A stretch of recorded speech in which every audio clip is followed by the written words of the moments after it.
Welcome, this is Earl Winfrey with Party Update TV. I'm here with Farrah Gray. Now, Farrah Gray, you know, man, you're an interesting brother, right? Millionaire at 14. Tell us a little bit about that.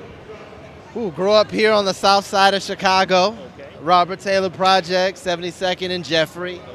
Learning really at an early age that the fundamental issue I think that we all face is comfort is the enemy of achievement.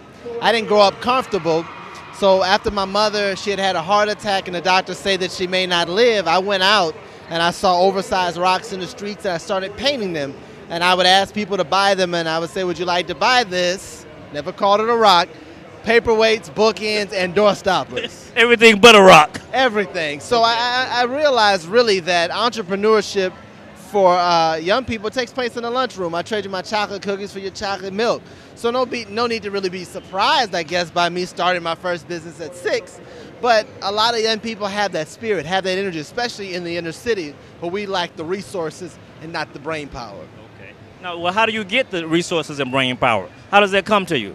Well, we have the brain power, we just lack the resources. Okay, so how do we get the resources? I think the important thing as it relates to the resources would be really, for me, I created a business club where I began to network. I believe that now we're not as divided as we are and we're not really as disconnected anymore. We have Facebook, now we can write letters, we have Twitter, we have certain elements now that are in play that we can now connect with people. And I think that's the powerful thing is your net worth is gonna have a lot to do with your networking skills. So once I created the first business, I created kind of a business club and I would meet people like yourself and other local business professionals to teach us about business.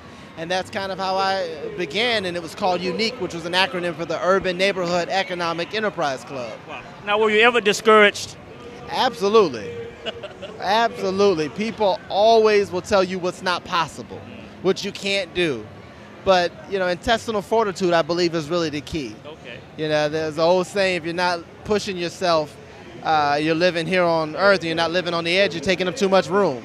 Okay. So, you know, some people are so negative, as they say, you know, they can walk into a dark room and develop. And I read somewhere something about their book, The Golden Child. Now tell me a little about that story. You seriously read my books? Read the book. They used to always call me the Golden Child because of the bald head and the look, I guess. But they felt my life had promise as a youngster, and they could feel that energy and that spirit. And I believe that I'm not one in a million, I'm one of a million. That's great. Now, if you had to give one piece of advice to someone who wanted to be where you are today, be it a teen or be it myself, what would that be? My grandmother taught me, she said, wake up every morning and say, why not me? Every morning and say, why not me? If you want to put an end to homelessness, you want millions, whatever your dream may be, visit the moon. Somebody else has done it, why not me? Well, this is Farrah Gray, and I want to say, why not me? My name is Farrah Gray, the Realionaire, and you're watching Party Update TV.